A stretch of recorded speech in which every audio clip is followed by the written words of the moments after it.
There's a new GM in town. Maybe it'll be different this time. I'm going to be the voice of some optimism here.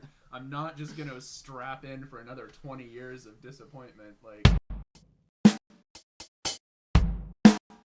You guys want to talk about the Blazers for a little bit? Yeah, let's talk about the Blazers. This was another fun week. Yeah, that was brutal. Dame's can I do Dame disappointed face over here? To be a Blazer fan is to just know that you were close to something cool and then just have it ripped away at the last second. What are you talking about? The latest mock drafts have NBADraft.net has us getting Johnny Davis from Wisconsin. Tankathon has us getting AJ Griffin from Duke, your favorite player. Stay away. CBS Sports has us taking Shaden Sharp, who you called, what did you call him? They are calling him Baby Kobe. And Kobe. And by they, I mean the Reddit experts. The very well-informed Reddit experts. I want to hear Mr. Team Builder. Who do you think we should go with out of those? Or do you have another There's a few more options here. Jalen Duren. Let's just talk about this lottery situation really quick going in. The Portland Trail Blazers last week had about a 50% chance to move back, so this wasn't something that was just out of the realm of possibility. Last week we did a simulation and we dropped down to number 7 and had us taking AJ Griffin. We were right. We had it predicted. Our draft analysis was spot on last week, ladies and gentlemen. Yes. Tune in for more accurate predictions. We, as the Blazers, when I say we, I'm talking about us because we're putting on the uniforms and going out there. We're a part of the organization. I do the same thing. We, the Blazers, had about 38% chance to move up into the top 4 picks. So, you got a coin flip on one side, you got a 1 in 3 chance, a greater than 1 in 3 chance to move up, and it didn't happen. We moved back. Dame looked a little upset. He had a nice old face palm moment. Flew to New York just for that. Sad days, but it's not all doom and gloom. A top 7 pick is not a bum. It's not. It's a It's been some really good number 7 picks in history.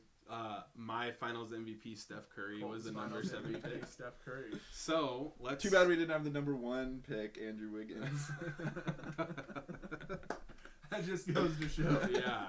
So that actually is a great example of we don't know. I mean, yes, those top 3 big men prospects are something that you kind of sigh and say you missed out on. But one of them might end up being Kwame Brown. They gave up Kwame Brown. Who first cares? rounders. Yeah. He has small hands. He has small hands. He can't catch the ball. Anthony Bennett. There's busts out there. There's draft busts. I think you have to ask. Well, we have to ask Mr. Joe Cronin, what is he going to do? The new permanent GM, by the way, made the official permanent GM. Yeah, he's not an interim anymore. What is he going to do? Is he going to placate Dame? Yes. Trade the pick? Yeah, so we don't even need to look at these mock drafts. So I hope either way, whatever we do with the pick, we get fair value. So if there's a player that's really jumping off the boards, we take the player. We don't trade it away for some overrated player. But if there's a player out there and you can kind of maneuver a little bit and get an upgrade, say Phoenix wants to sign and trade Ayton. Stretch, man. But Nurkic in the 7, you don't want DeAndre Ayton? No, I'm saying it's a stretch for Phoenix to trade him. I don't think they're giving. They don't want to pay him the max. Pay him, and he's not happy there. I still think that they're gonna find a way to keep him. Hypothetically, I think they would just be so stupid to get rid of him. They would be stupid, but they're cheap. People make stupid decisions in the NBA all the time. Would you guys look at our team? We'll see what happens. Yeah. I don't think they're good. They're giving him Okay, up. but hypothetically, it's like a 22-year-old 7-foot center wasn't he a number 1 overall pick? Like. They're cheap. Sarver is a cheap owner. He does not like paying. He paid Devin Booker and Chris Paul. Exactly. I could see him trading Chris Paul and to keep it in Ayton. It's especially because LeBron and Chris Paul are playing together. Who are you going to trade him for to get all the cap relief to sign Ayton to the max right away?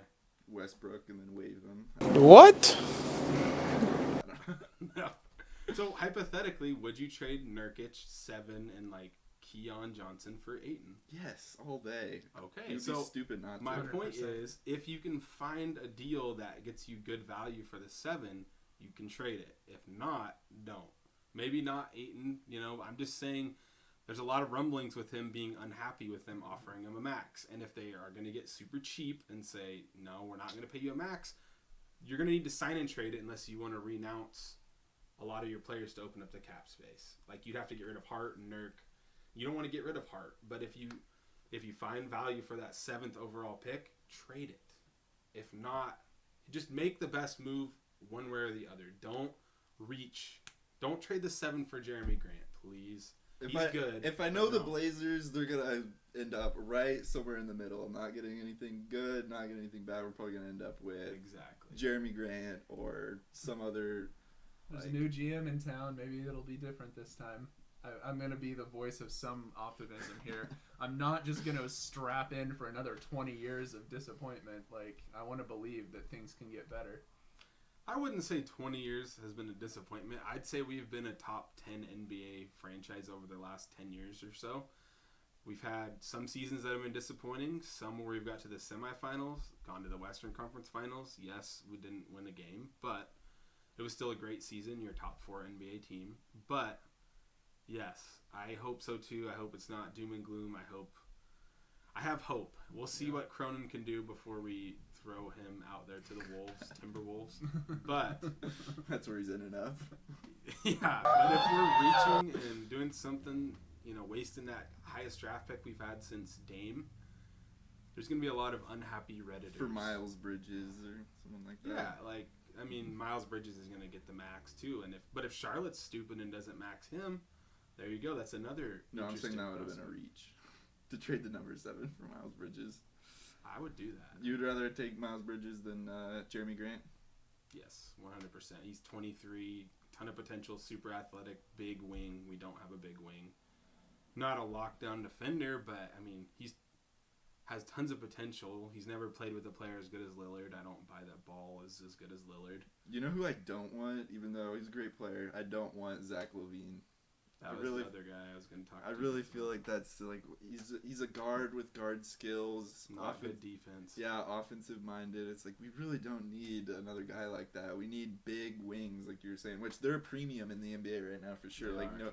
no team wants to give up big wings, but they are. But some of them don't want to sign every one of them to a max contract.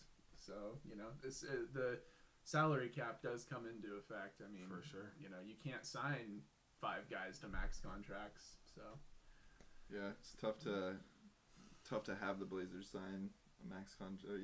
Use the max contract on one of those guys. I don't really see Grant or Bridges taking us to like the next step necessarily. I don't know that I'd give either one of them max. I'd do it for Ayton though. Yeah. I think Dame and Ayton together could be pretty exciting. It would be stupid not to with Ayton. That's like as long as he can set a screen without committing a foul, I'm in. Better than Nurkic.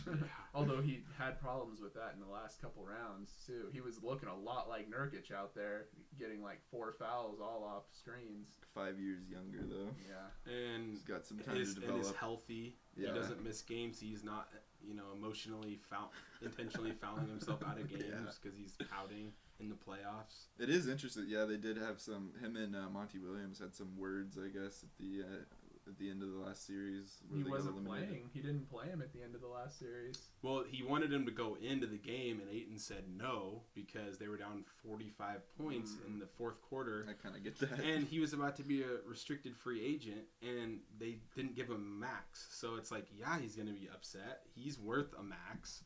Most teams would pay him a max, except for the cheap owner, Sarver. So, of course, he's going to be mad and say, no, I'm not going to go in and risk it. What if I tear my ACL and we're down 40 points? We're not going to win this game. So, I get it. Why do I feel like the Lakers are going to somehow get him or some stupid thing like that? Don't put that evil out there. I just feel like, yeah. Just hope that they're stuck with Westbrook and Davis and forever. And just have to deal with the mess. They're going to some horrible, 10-year purgatory with all 3 of those They're going to guys. somehow swing Russell Westbrook and, a couple of their nobodies for DeAndre Ayton or some crazy thing. Lay GM is going to be back there, orchestrating it. And Chris Paul. Yeah. Chris Paul and LeBron are going to play together. Yeah, I could see. Chris Paul, LeBron, and Bronny are all going to be on a team somewhere in a couple of years. Don't forget Carmelo. Yeah. Do you guys have any ideas or questions that you'd like us to discuss next week? Go ahead and comment below. And do you guys, is there someone out there that the Blazers should draft that we missed, perhaps? Comment that as well. Draft or try to trade for. Yeah. Or sign. Yeah, let us know what you think. Like, comment, subscribe.